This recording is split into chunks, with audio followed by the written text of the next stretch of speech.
Sarah's hands trembled as she stopped the recorder and immediately played it back. She turned up the volume as high as it would go, pressed the phone speaker against her ear, and listened. The breathing was there. She hadn't imagined it. And the whisper, "He's still here." But there was something else. Something underneath the voice, so faint she'd missed it during the actual call. She played it again, closing her eyes, focusing entirely on the audio. And then she heard it. A melody. Distant. Tinny. Like it was playing from an old speaker somewhere in the background.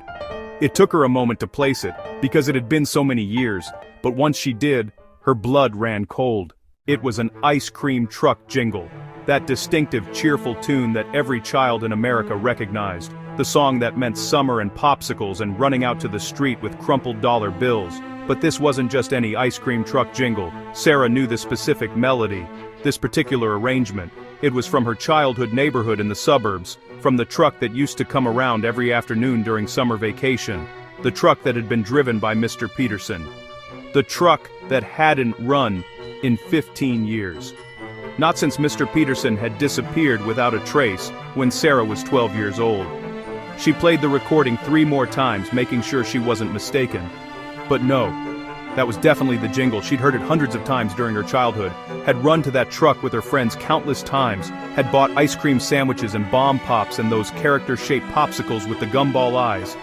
Mr. Peterson had been a fixture of the neighborhood, a friendly man in his 50s with a kind smile and an endless patience for indecisive children debating between chocolate and vanilla. And then one day, he was simply gone. The truck stopped coming. People said he'd moved away, retired, maybe gone to live with family in another state. But there had been rumors, whispers among the adults that something wasn't right. Sarah remembered her parents talking in low voices, remembered her mother saying she'd heard the police had been asking questions, and then the whispers had stopped, the neighborhood had moved on, and Mr. Peterson became just another vague memory. Sarah looked at the clock. 4:15 a.m. Too early to call anyone, too late to try to go back to sleep. She pulled up the old case files on her computer, searching for anything related to Mr. Peterson's disappearance. There wasn't much. A missing persons report filed by his sister. A few witness statements saying he'd been seen driving his truck on his usual route and then simply never came home. No signs of foul play, no evidence of anything wrong.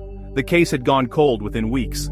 As dawn broke over the city, Sarah made a decision. She needed to go back to her old neighborhood, back to her childhood home. She hadn't been there in years, not since her own father had disappeared when she was 12, the same summer Mr. Peterson had vanished. The same summer. The realization hit her like a physical blow. How had she never made that connection before? Her father and Mr. Peterson had both disappeared within weeks of each other. The police had investigated her father's disappearance extensively. He'd left behind a daughter after all, but they'd never connected the two cases. Sarah grabbed her jacket and her keys. The morning sun was just beginning to paint the sky in shades of pink and gold. She'd go now before she could talk herself out of it.